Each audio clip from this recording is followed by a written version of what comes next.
ካህን አላመጣህልኝም እንደዛ ያለ የለም አላመጣህልኝም። በብሉይ ኪዳን ኃጢአታችሁ ተሰረያላለች የሚል ሊቀ ካህኑን ኮንፌሽን አታውቅም? ህዝቡን ከመባረኩ በፊት የደም ተመጭ ካደረገ በኋላ የት ነው እንደዛ የሚል? ቆይ ክፍሉን ፈልግ። አሁን በቃ ላይ አምጣ ክፍሉንና በኮንቴክስት መሰረት እናያለን። አንደኛ ይሄንን የሚያውቁ ከሆነ እነሱ የሊቀ ካህን ስራው ምንድነው? ሙለታ ምን አሉ? ኃጢአት ማስተሰረያ አይደል እንዴ ስራው? የሊቀ ካህን ስራ መስዋዕት ይዞ ገብቶ ወደ ዮም ኪፑር ወደ ቅድስተ ቅዱሳን በዛ ለምን ነው የሚገባው? በዲዮ ፋቶርናመንት ቀን በዲዮ ፋቶርናመንት ቀን ይገባው ለምን? ልነግርህ ነው። ሊቀ ካህኑ መስዋዕት ይዞ ይገባል። መስዋዕቱ ይዞ የሚገባው ኃጢአት ላስተሰሪ ነው፣ ምንም ጥያቄ የለውም። ስለዚህ ከመስዋዕቱ የተነሳ መስዋዕቱ ነውር አልባ መሆኑን ታይቶ መስዋዕቱን እግዚአብሔር ሲቀበል የኃጢአት ይቅርታ ያገኛሉ እንጂ እንደዚሁ ዝም ብሎ ኮንፌስ አድርጎ ኃጢአታችሁን ይቅር ተባለላችሁ ሙለታዬ እንደዛ እኮ አይደለም ያልኩት። እንደዛ ካልሆነ ጌታ እንደዛ አይደለም የምልህ። እኔ አጠገብሃለሁ፣ እዚሁ ልድገምልህ ታሪኩን። የአንድ ሊቀ ካህን ስራው ራሱ ተልእኮ ኃጢአት ማስተሰረይ ነው ስራው። ኃጢአት ማስተሰረይ ማለት ይቅርታ እንዲያደርግላቸው አይደለም። እሱ ኤጀንት ነው። ይቅርታ የሚያደርገው እግዚአብሔር ነው። የእግዚአብሔርን ይቅርታ ያገኙ ዘንድ በስርዓቱ መሰረት የሚጠበቅባቸውን የደም መርጨት ስርዓት ካደረገ በኋላ የኃጢአታቸውን ስርየት ዲክሌር ያደርጋል ሊቀ ካህን። ማርቆስ 2 ላይ ቆይ ኢየሱስ ክርስቶስ ያደረገው አንድ ሊቀ ካህን የሚያደርገውን ከማድረግ ውጪ በእግዚአብሔራዊ ማንነቱ ተገልጦ ኃጢአትን ይቅር ብያለሁ አላለም። እዛ ጋር አምጣ አንተ ኃጢአትን ይቅር ብያለሁ ብሏል ወይስ ኃጢአትን ተሰረያላለች ነው ያለው? ቆይ ኃጢአት ተሰረየችልህና ኃጢአት ይቅር ብያለሁ ማለት ምንድነው ልዩነቱ? እሱን እናወራበታለን። ልዩነቱን ላብራራለን። ሰዎቹን ከእግዚአብሔር ከአንዱ ከእግዚአብሔር በቀር ኃጢአትን ሊያስተሰር የሚችል ማን ነው ብሎ በልባቸው ያሰቡትንም አወቀ። ወደዛም እንሄዳለን። ስለዚህ እንዴት ነው እነዚህ ሰዎች አንድ ሊቀ ካህን ሊያደርገው የሚችል ነገር ከእግዚአብሔር በቀር ይህንን ማድረግ የሚችል የለም ብለው ለምን አሰቡ? እነዚህ ሰዎች እነዚህ አይሁዳውያን አሁን ጥያቄ አትጠይቀኝ። አንተ ይህንን አብራራ። የሚገባህንና የምትረዳውን ብዙ ሰው እየሰማ ወደ 285 ሰው እየሰማን ስለሆነ ጣልቃ አልገባብህም። ኢየሱስ በእግዚአብሔርነቱ ኃጢአት ይቅር ብያለሁ እንዳለ ማስረጃህን አምጥተህ 1 3 ደቂቃ 4 ደቂቃ ውሰድና ከፈለክ 5 አድርገው አስረዳን። ከዛ በኋላ ዝም ትላለህ። እኔ ደግሞ አንተን ሀሳብ አፈርሰዋለሁ። አንተ የእኔን ሀሳብ ታፈርሳለህ። ጎሄድ እኔ ባክ ኤንድ ፎርት ነው የምፈልገው። አሁን ትርጉም የለውም። ምንም ትርጉም አለው። እሺ ሰዓት ሰጥቻለሁ። ኢየሱስ ክርስቶስ በእግዚአብሔርነቱ የኃጢአት ይቅርታ እንደሰጠ ማረጋገጫና ማስረጃ ያቀረብከው ማንን ነው? ኢየሱስ ክርስቶስን ሲሳደቡ የነበሩ ሊወግሩ ድንጋይ ያነሱትን ነው ማስረጃ ያቀረብከው። ጎሄድ ጣልቃ አልገባብህም። እሱ እግዚአብሔር ስለሆነ የኃጢአት ይቅርታ በእግዚአብሔርነቱ ነው የሰጠው የሚለውን ነገር አብራራልን። አንሚዩት አድርግ ራስህን። ምክንያቱም እሰጥ አገባ ዝም ብሎ ሌሎች ሰዎች ሳይናገሩ ዝም ብሎ እናንተ ክርክር ብቻ እናደርገዋለን። ሰው የሚማረው እንደዚህ ነው። አንተ የልብህን ማስረጃ ያለህን በሙሉ ታቀርባለህ። እኔ ልከራከር ሳይሆን እኔ ደግሞ የማምንበትን ተራይን አቀርባለሁ። ጓይደል ሙለታ እኔ ጥያቄ ልጠይቅሃለሁ፣ በኋላ አጠቃላይ እሰጣለሁ። አሁን እነ ቃሌም እንዲያወሩ ከአንተ ጋር ሊያወራ ነው የገባው። እንዲያወራ እናወራለን። አንድ ዙርችን ጨርስ አንተ ፕሊዝ ጎሄድ። አንተ ኢየሱስ ክርስቶስ ነገርኩህ እኮ እግዚአብሔር ስለሆነ ኃጢአትን ይቅር ብያለሁ እንዳለ አይነት ነገር ነው የተረጎምከው። ኃጢአት ተሰረያላለች ማለት ኃጢአትን ይቅር ብያለሁ ማለት ነው አይነት ነገር ነው እየነገርከን ያለው። ለማረጋገጫ ደግሞ በእግዚአብሔራዊ ማንነቱ ያንን ስለማድረጉ እነዛ ስቱፒዶች የተናገሩትን ማስረጃ አቅርበሃል። ስቱፒዶች ያልኩት ለምንድን ነው? ኢየሱስ ክርስቶስን ለመውገር የተነሳ ስቱፒድ ነው። ከስቱፒድም ደደብ ነው። ማን ስለሆነ ነው ኢየሱስን የሚወግረው? ማን ነው ወንድ? ማን ነው የጽድቅ ብቃት ያለው ኢየሱስ ላይ ድንጋይ የሚያነሳ ኢየሱስን የሚሳደብ? ከእንደዚያት ውርጋጥ እኔ ትምህርት አልማርም። ሲጀመር የምማረው ከደቀ መዛሙርቱ ኢየሱስን ከሚወዱት ነው እንጂ ጌታ ኢየሱስ እኔና አብ አንድ ነን ሲል ድንጋይ ያነሱበት። ለምሳሌ ከአንዱ ከእግዚአብሔር ማን ነው? ልክ ምንድን ነው አንተ ሰው ስትሆን ራስን እግዚአብሔር አደረግ። ማን ስለሆነ እነሱ ኢየሱስን የሚወግሩት? ከእንደነዚህ ቅንጣት አክል አልማርም። እኔ የምማረው ኢየሱስ ክርስቶስ የእነሱን ትምህርት ዜሮ ከቶ እኔ የእግዚአብሔር ልጅ ነኝ በማለት ልትወግሩኝ የምትፈልጉት ለምንድን ነው በማለት ኢየሱስ የተረጎመውን የኢየሱስን ትርጉም ነው እንጂ የምወስደው ኢየሱስን ከሳሾችና አቃቂር ያለ እውቀታችሁ ያለ መረዳት ያለ አቅማቸው ኢየሱስን ለመተቸትና ቃል ከሱ ለቀማ ለሚሄዱት ለሚያጋንኑት ልክ የእግዚአብሔር ልጅ ነኝ በማለቱ ራሱን እኮ እግዚአብሔር አድርጓል ብሎ ልብሱን የቀደደው አንድ አካባጅ ሊቀ ካህን አለ። ልክ እንደዛ አሁን ከሱ እንዴት እማራለሁ? እኔ ከኢየሱስን ከሳሽ መንገድ ከሚፈልግበት አቃቂር ከሚያወጡ ቃል ከአፉ ወስደው ለማጣመም ከሚፈልጉ ሰዎች እንዴት ማስረጃ እኔ ክርስቲያን ሆኜ ከነሱ የምማረው? ብዙ ክርስቲያኖች ይመጡና አይሁዶች እኮ እንደዚህ ነው የሚያምኑት ይሉኛል። አይሁዶች ብሎ የሚጠሩት ኢየሱስን ለመውገር ድንጋይ ያነሱ ሰዎችን። በዚህ ላይ እስቲ ይሄ ይቅርና አንተ ማስረጃህን ኢየሱስ ክርስቶስ ኃጢአት ይቅር ብሏል ወይ? ልክ እግዚአብሔር ይቅር ብዬሻለሁ እንደሚለው ምህረት አድርጌያለሁ ይቅርታ አድርጌልሻለሁ ብሏል ወይ? ይሄን ነገር አስረዳን። በእግዚአብሔርነቱ ስለማድረጉ አስረዳን። እኔ በሰውነቱ እንደ አንድ ሊቀ ካህን ማድረጉን አስረዳለሁ። ኢየሱስ ያደረገውን ደግሞ እኔም ራሴ ማድረግ እችላለሁ። ሁሌ ነው የማድርገው። ኃጢአት ሰራ ያላለች ሁሌ ነው ስራዬ ይኖር። እንደውም ጌታ መስክሬ አምጥቼ ሰው ጌታን ካስቀበልኩ በኋላ የኔ ወንድም ኃጢአት ተሰራ ያላለች ሁሌ ነው የምለው። ስራዬ ራሱ ወንጌል ሰባኪነቴ ራሱ ይሄ ነው። እኔ ኃጢአት ይቅርታ የመስጠት አቅሙ የለኝም። ኃጢአትን ይቅርታ የሚሰጥ እግዚአብሔር አብ ነው። ወደ ኢየሱስ መምጣት የኃጢአት ይቅርታ ያስገኛል። እኔ ሰዎችን ወደ ኢየሱስ ያመጣቸውና ኃጢአት ተሰራ ያላለች እለዋለሁ። ካህን ነኝና የካህን ስራ ሰራው አስተሰረየኩ ማለት ነው። ኢየሱስ ይሄንን ያደረገው ለእኔ ይሄ ነው። አንተ አስረዳል የራስህን።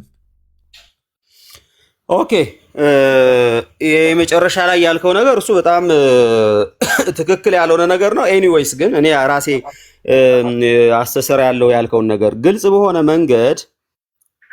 በሆነ መንገድ እዚህ ጋር የሚናገረው በኃጢአቱ ምክንያት የመጣበትን ደዌ ያለ ያንን ኃጢአቱ ጌታ ኢየሱስ ክርስቶስ እንደተሰረየችለት ተናገረ። ከዛ ዳነ ማለት ነው። እንደ ሌሎቹ ሰዎች እግዚአብሔር ይቅር እንዲለው አይደለም የለመነው። እግዚአብሔር እንዲምረው እግዚአብሔር ይቅር እንዲለው አይደለም የለመነው። ኃጢአቱ ይቅር በለው ኃጢአቱ ሰርይለት ብሎ አልጠየቀም ጌታችን ኢየሱስ ክርስቶስ። ከዛ በፊት የነበሩ ሊቀ ካህናትም ላገኙት ሰው በእንደዚህ አይነት በኃጢአት ምክንያት ለደረሰበት ጉዳይ ላይ እነሱ ይቅር ብለናል፣ በቃ ችግር የለውም እኛ ይቅር ብለናል ወይ ኃጢአት ተሰርዮልሃል እያሉ ችግሩ በኃጢአት ምክንያት የመጣበትም ለምጽ ሊሆን ይችላል፣ ሽባነትም እንደዛ ያደርጉም ጌታ ኢየሱስ ያደርገው እንደነበረ ባይዘወይ በብሉይ ኪዳን ካህናት ያደርጉት የነበረው ነገር ምንድነው? ለምጽ ለይተው ማስወገድ፣ ከዛ ደግሞ ሲፈውስ አይቶ ማስገባት እንጂ እነሱ በቃ በራሳቸው ስልጣን ኃጢአትህ ተሰርዮልሃል ወይም ደግሞ ለምጽ ተወግዶልሃል፣ ለምጹ በኃጢአት ምክንያት ነው የሚመጣው፣ ኃጢአትህ ቀርቶልሃል ብለው አያደርጉም። እዚህ ጋም ሽባነቱ በኃጢአት ምክንያት ነው የመጣው። ስለዚህ ኃጢአቱን ይቅር ብሎ ሽባነቱን ነፃ አደረገ ማለት ነው። ኃጢአትህ ተሰረየችልህ አለ። ይህንን አይሁድ ለምን ለምስክርነት ይህንን አመጣ አልክ? ግልጽ በሆነ መንገድ አይሁድ ይህንን ያሉት መጽሐፍ ቅዱሳዊ ስለሆነ ነው እንጂ መሲህ አይደለም ብለው ያሉትን እኮ እኔ የአይሁድ ምስክርነት አልወስድም። መሲሁ አይደለም ከቤተልሔም አልተወለደም ብለው ይሳሳቱት። ይሄ ግን እውነተኛ ነው። እነሱ ያውቃሉ የኃጢአት መሰረይ ከእግዚአብሔር በቀር ማንም ሊያደርግ እንደማይችል ያውቃሉ። ግልጽ ነው። ይሄ በዚህ ጉዳይ ላይ አልተሳሳቱም በዚህ ጉዳይ ላይ።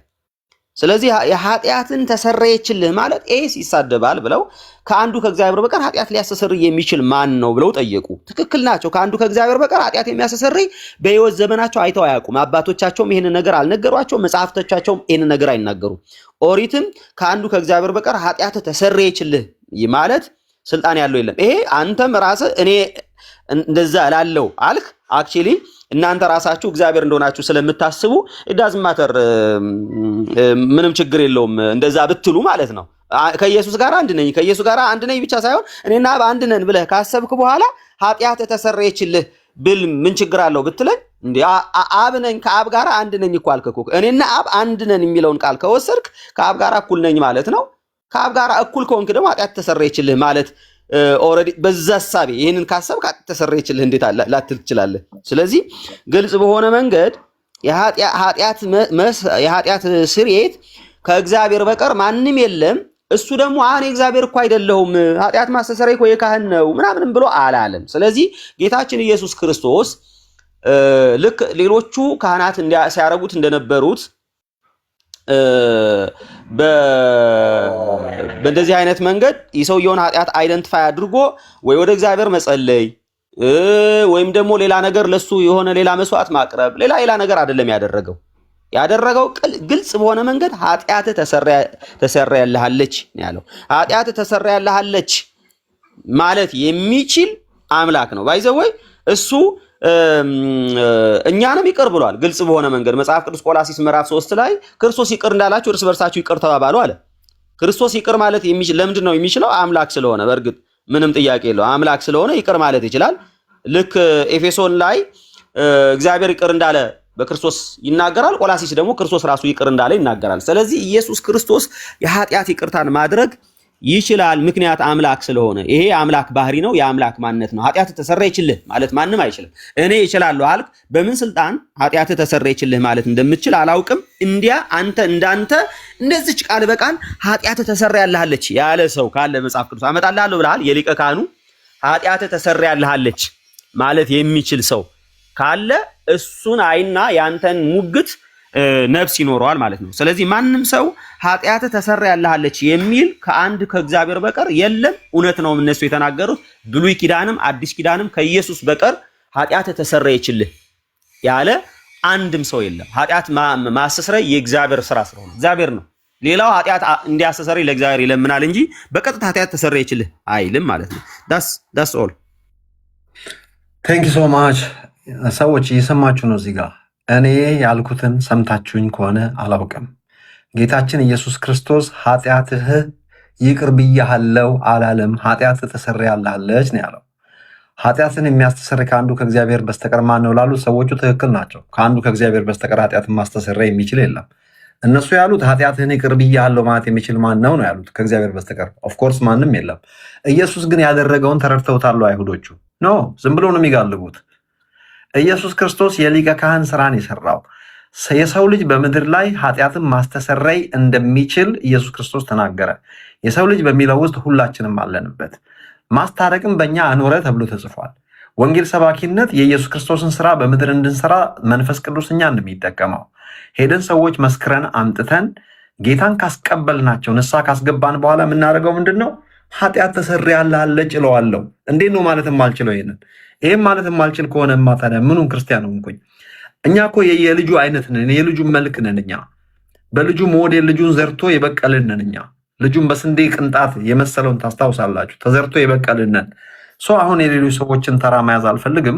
በአጠቃላይ እኔና አብ አንድ ነን የሚለውም ኢየሱስ ክርስቶስን ሊወግሩ ድንጋይ ያነሱት ኢየሱስ እኔ እግዚአብሔር ነኝ አላለም። እዛ ጋ የእግዚአብሔር ልጅ ነኝ ነው ያለው። እግዚአብሔር እና የእግዚአብሔር ልጅ መካከል ልዩነት አለው። እኛም የእግዚአብሔር ልጆች ነን። እንደዚህ ስንላቸው የነሙለት አይነት ሰዎች ምን ይላሉ? አይ አንድ አይነት አይደለም ልጅነታችን፣ እሱ የባህሪ ልጅ ነው፣ እኛ የጸጋ ልጅ ነን ይሉናል። ቃል በቃል የጸጋ ልጅ የሚል ጥቅስ አምጡ ብንላቸው ከየትም አያመጡም። የሚጠቅሱት ጥቅስ ምን አይነት ጥቅስ ነው? ጸጋው በእምነት አዳነን። በጸጋ መዳናችንን እኛም አልካድንም። የጸጋ ልጅ የሚል ግን በመጽሐፍ ቅዱስ ውስጥ አንድም ቦታ የለም።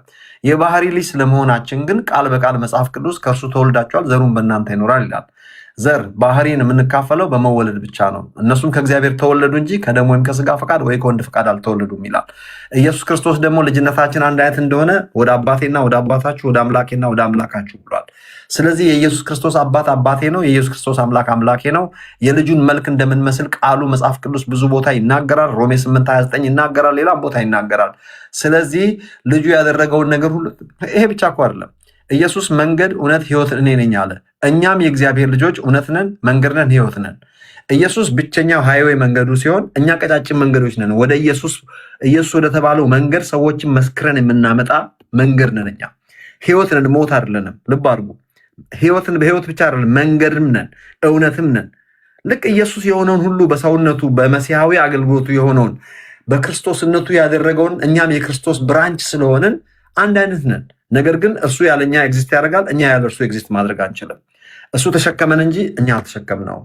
ሰው ከዚህ ነገር እንውጣና እስቲ ከላይ ያለው ሰው ደግሞ ዶክተር ገመቺስ የሚባል ሰው መሰለኝ። ቀጣይ አንተ መንገድ እውነት ህይወት ነኝ አልክ። ወደ ቃሌ ከመሄዳችን በፊት አንተ እውነትና መንገድ ህይወት ነህ አንተ። እኔ ብቻ ሳይሆን ባዲ ኦፍ ክራይስት ቤተክርስቲያን እውነት መንገድ ህይወት ናት። ቤተክርስቲያን ኢንዲቪጁዋል ጋር ትሄድ። አይ ስለራስ አውራ። አንተ እውነት ህይወት መንገድ ነህ አንተ። እኔ ኃይሉ ዮሐንስ ልድገምልህ። ኢየሱስ ክርስቶስ እንደ ሰው እንደ እግዚአብሔር ልጅ ነኝ ያለው በሙሉ ነኝ። ኢየሱስ እውነት ነው፣ እኔም ኃይሉ ዮሐንስ እውነት ነኝ እና ውሸት ነኝ እንዴ? ኢየሱስ መንገድ ነው እና እኔ ገደል ነኝ። ሰዎችን መስክሬ ወደ ኢየሱስ ክርስቶስ ሃይዌይ ነው ኢየሱስ። እኔ ደግሞ ቀጭን ገባር መንገድ ነኝ። መስክሬ ሰዎችን ወደ ሳመጣ መንገድ ሆንኩ ማለት ነው። ስለዚህ ኃይሉ ዮሐንስ መንገድ ነው፣ እውነት ነው፣ ህይወት ነው። ለሰዎች ወንጌል ስሰብክ ህይወት ነው የሆንኩላቸው። ወዴት ነው ያመጣሁት ግን? ህይወት ወደ ሆነው ኢየሱስ ክርስቶስ ነው የማመጣቸው። መንገድ ወደ ሆነው ኢየሱስ ክርስቶስ ነው የምቀላቅላቸው። እኔ ቀጭን መንገድ ነኝ። ለምሳሌ ኢየሱስ ክርስቶስ እኔ የወይን ግንድ ነኝ አለ፣ እናንተ ቅርንጫፎች ናቸው አለ። ቅርንጫፍና ግንድ ልዩነት የላቸውም። ግንድ ግን ቅርንጫፍን ይሸከማል። ግንድ ፕሮቫይድ ያደርጋል። ግን የግንዱ የአካል ክፍል ነው ቅርንጫፍ። ኢየሱስ ክርስቶስ መንገድ ነኝ ሲል እኛም የእግዚአብሔር ልጆች መንገድ ነን። እውነትን ተቀብለው ሰዎች ወደ ጌታ እንዲመጡ የምንመራ ወደ እውነት የምናመጣቸው መንገዶች ነን እኛ። ኢየሱስ ሂዝ ዘ ዌይ ዊ አር አ ዌይ። እኔ አ ዌይ ነኝ፣ እሱ ዘ ዌይ ነው። እሱ ብቸኛ ነው። እኛ ደግሞ ቀጫጭን መንገዶች ነን ወደ ኢየሱስ ማምጫ። ህይወት ነው ኢየሱስ፣ እኛም ህይወት ነን። ለማያምን ሰው ለሙታን ሄደው ወንጌል ሰብከን ህያዋን ስናደርጋቸው ከቃሌ ጋር ያ ማለት እኛ ሞትንላቸው ማለት አይደለም። የሞተው ኢየሱስ ክርስቶስ ብቻ ነው፣ እኛ አልሞትንም። ስለዚህ ኢየሱስ ክርስቶስ ህይወት ኢየሱስ አባቴን አውቀዋለሁ አለ፣ እኛም አባታችንን እናውቀዋለን። ኢየሱስ ከአባት ዘንድ ወጥቼ መጥቻለሁ፣ እኛም ከአባታችን ዘንድ ወጥተን የመጣ ነው። አንዳንዶች ስቱፒዶች አሉ፣ ከጨለማ ነው ወጥተን የመጣ ነው የሚሉ መብቱ ነው። ከጨለማ ከመጣ ወደ ጨለማ ነው የሚሄደው። እኔ ከአብ ዘንድ ወጥቼ መጥቻለሁ፣ የሚሄደውም ወደ አብ ነው። ከአብ መውጣት ማለት ከአብ መወለድ የእግዚአብሔር ልጅ መሆን ማለት ነው። አየ ልዩነታችን። ኢየሱስ ሊቀ ካህን ነው፣ እኛ ካህናት ነን። ኢየሱስ ንጉሥ ነው፣ እኛ ነገስታት ነን። ኢየሱስ ጌታ ነው፣ እኛ ጌቶች ነን። የጌቶች ጌታ የሚለው እንደዚህ ነው። ስለዚህ ኢየሱስ እንደ እግዚአብሔር ልጅ በሰውነቱ የሆነውን በሙሉ ሆነናል። እሱ የሆነውን ያልሆነው አንዳች ነገር የለም። አንዳች ነገር በእግዚአብሔርነቱ ብቻ ነው እኛ ያልሆነው። በእግዚአብሔርነቱ እሱ አባታችን ነው፣ እኛ ልጆቹ ነን። በወንድማችን በሆነበት ሰዋዊ ባህሪው በሙሉ እሱ ታላቅ ወንድማችን ነው፣ እኛ ታናናሽ ወንድሞቹ ነን። እሱ የጀመረን ማን ነው? እሱ ሊቀ ካህን ነው፣ እኛ ካህናት ነን። እሱ ንጉሳችን ነው፣ እኛ ነገስታት ነን። ጌታችን ነው እሱ፣ እኛ ጌቶች ነን። ስለዚህ ወገኖች አልተገናኘንም እኮ አንድ ቋንቋ እያወራን አለ ነው። ዶክተር ገመችስ ቀጥል እስቲ። ሙለታ የስተት ትምህርት አስተማሪ ነው፣ አትስማው። ቀጥል። ሰላም ነው አይልሻ፣ እንዴት ነህ? ሰላም ይብዛ። ያልኩትን እኔና ሙለታ የተነጋገርንበትን እስቲ አንተ ደግሞ እስቲ ምን ታስባለህ? ከማን ወገን ነህ? ከኛ ወገን ነው ወይስ ከጠላቶቻችን ወገን ነህ? እሺ፣ ከዛ በፊት አንተን በቀጥታ ለማናገር እድል ስላገኘው ደስ ብሎኛል። ልጅ እያለሁ ኢቢኤስ ላይ ነበር የምከታተልና ብዙ ኢንስፓየር አድርጎኛል አገልግሎቱ። ልጅ እያለሁ ነው ያልከኝ? አዎ፣ ማለት አሁንም ብዙ እድሜ አልገፋም እና ኤሌመንተሪ ተማሪ እያለሁ ኢቢኤስ ላይ እከታተል ነበረ። ብዙ አመት ሆነኝ ማለት እና ያው አፕሪሺዬሽን ለነገሩ 17 አመት ቀላል ያስቀኛል። ሰዎች ልጅ እያለ ተማርበት ሲሉ አፕሪሺዬሽንን ሳልገልጽ ወደ ጥያቄ መግባት ስላልፈለግኩኝ ነው። እና አብዛኞቹ ዶክተርነት ቴዎሎጂ ነው ወይስ አካደሚሻን ነው ወይስ ሜዲካል ዶክተር ነው ወይስ ምንድን ነው? ወደው አትሊስት ስለ ሂውመን ፊዚዮሎጂ፣ አናቶሚ፣ ኢሚዩን ሲስተም፣ ነርቨስ ሲስተም ከአንተ ጋር ባወራሻል። እሺ እስቲ ቀጥል። እና አሁን የተወሰኑ ጥያቄዎችን ልጠይቅ እፈልጋለሁ። አንተ በምታስተምራቸው አስተምሮች በከፊል እስማማለሁ፣ በከፊል ደግሞ ከዛ በፊት ላቋርጥ። የኔና የዚህ ሙለታ የሚባል አገልጋይ የቃለ ሕይወት አገልጋይ ነው። በነገራችን ላይ ሁላችንም ቃለ ሕይወት እንድንሆን ነው የሚፈልገው እሱ። እንዴት አየኸው? እኔ አንተን ሀሳብ እስማማለሁ። ትንሽ አንተ የተጠቀምከው ቃላት ስትሮንግ ስለሆኑ አዲስ ስለሆነባቸው ትንሽ ሪያክት እያደረጉ ይመስለኛል እንጂ ሰብ ኮንሽስሊ እነሱም በዚህ ሀሳብ የሚስማሙ ይመስኛል። ለምሳሌ አንተ እውነት ነኝ ህይወት ነኝ ምናምን ስትል ልክ እንደ ሃይማኖተኞች ናቸው እነሱን ተዋል። አምጂሰስ እያልክ ያለ እኔ አንደርስታንድ አደርጋለሁ። አምጂሰስ እያልክ እንዳልሆነ እኔ ኢየሱስ አይደለሁም ኃይሉ ዮሐንስ ነው። ኢየሱስ ክርስቶስ እሱ ፍጹም አምላክ ፍጹም ሰውን አንድ ኢየሱስ ነው ያለን። እኔ ለኢየሱስ ታናሽ ወንድሙ ነኝ። ክርስቶስ ደግሞ የክርስቶስ የአካል ክፍል እኔ ከብልቶቹ አንዱ ነኝ። ቤተክርስቲያን አካል ነች። ትናንሽ ክርስቶስ የሚባል ነገር ሰምታችሁ ከሆነ የስተት ትምህርት ነው። እንደዛ ነገር የለም። ስማችንን ሲያጠፉ ነው። ቀጥል ወንድሜ ዶክተር እየቀጥል።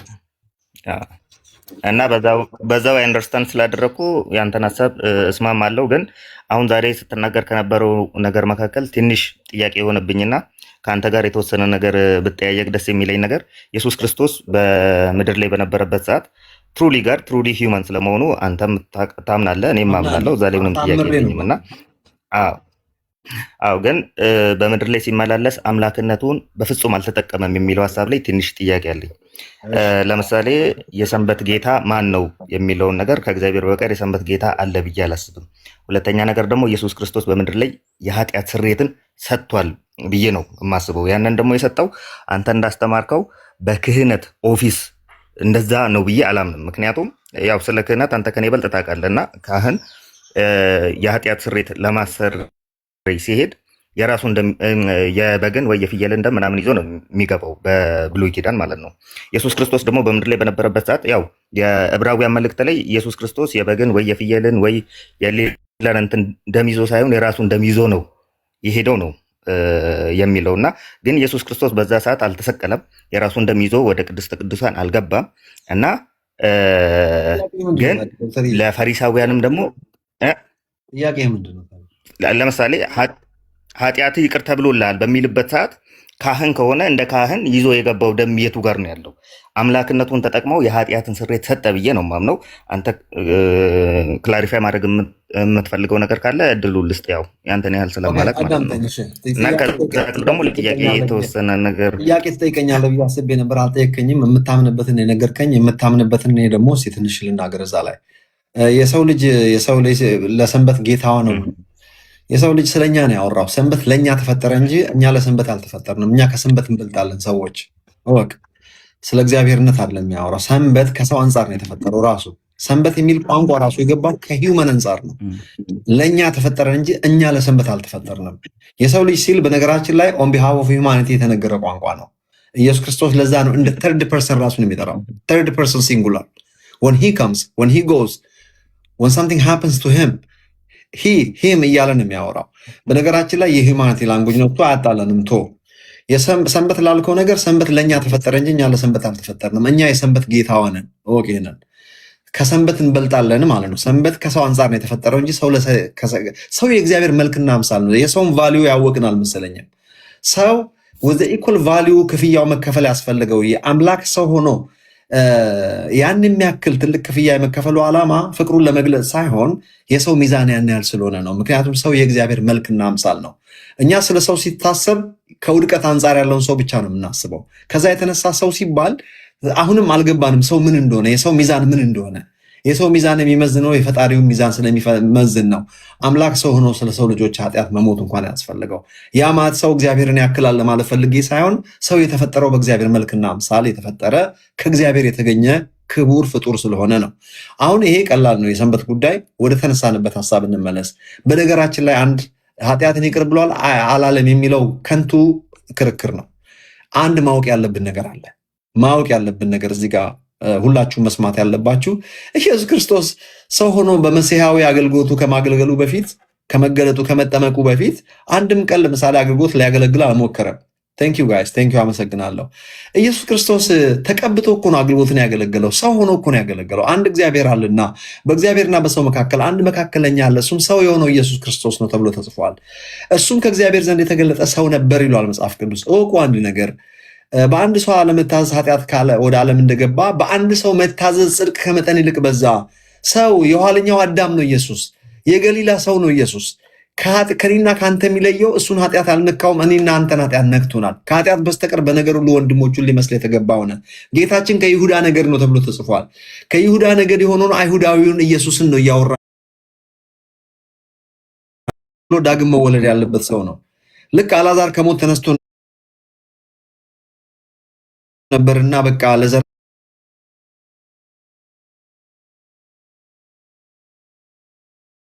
ዳግም ትወልዳለች እያለ ሳይሆን ዳግም መወለድ ያስፈልጋታል። እሷም ጊዜያዊ የኃጢአት ይቅርታ ከችግሩ ከሄደችበት ምናልባትም ከሚያልከሰክሳት ሴተኛ ዳሪ ካደረጋት መንፈስ ከዛ ነፃ የወጣችበትን መንገድ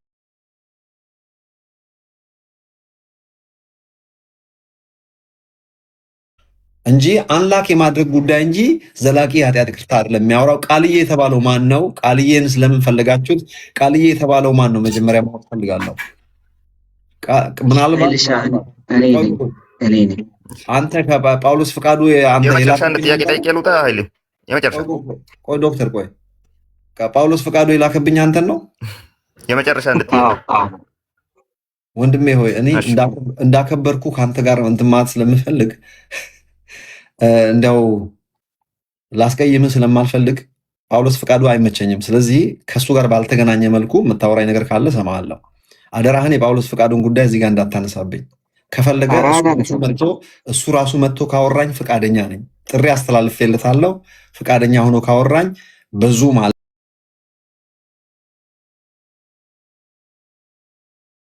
ጋር አውራ ያለው እንደ ንቀት ነው የቆጠርኩት። አንተን አላውቅህም፣ ግን ሌላ ጥያቄ ካለ ቀጥል አንተ። አደራህን የእሱን ጉዳይ ግን እንዳታነሳብኝ። አይ ችግር የለም። ትምህርቱ ላይ ብቻ ነው። ትምህርቱ ላይ ብቻ ነው። እሺ አክቹሊ ወደ 3 ሌላ ሀሳቦች ተነስተዋል። የእግዚአብሔር ልጅነቱ ላይ ያነሳውን ላንሳና የተወሰነ ጥያቄ ላስቀምጥ። ከዛ በኋላ መልስህን ሌና ከዛ ብለውላለሁ። የእኛ የእግዚአብሔር ልጅነትና የኢየሱስ ክርስቶስ የእግዚአብሔር ልጅነት አይደንቲካል ነው የሚል ሀሳብ ስታነሳ ሰምቻለሁ አይደል? እንትን እንዳላረግ ሚስ ሪፕሬዘንት እንዳላረግህ ልጠይቅ ብዬ ነው። እሺ እስቲ በምን መልኩ እሱን ነገር የእግዚአብሔር ልጅነትን በተመለከተ ዮሐንስ ወንጌል ላይ ሐዋርያው ዮሐንስ ሲጨርስ ወንጌሉን ሲጨርስ እንደዚህ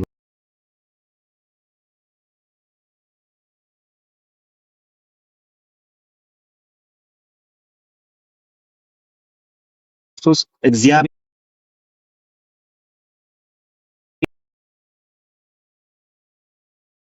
የአንተ ሀሳብ ምንድን ነው? በዚህ ላይ ሰዓት ልስጥህ። እስኪ ሰፋ አድርገህ ጊዜ ውሰድና አንተ የምታምነውን ንገረኝ፣ እኔም እነግርሃለሁ። በደስታ ሰዓት ሰጥቻለሁ።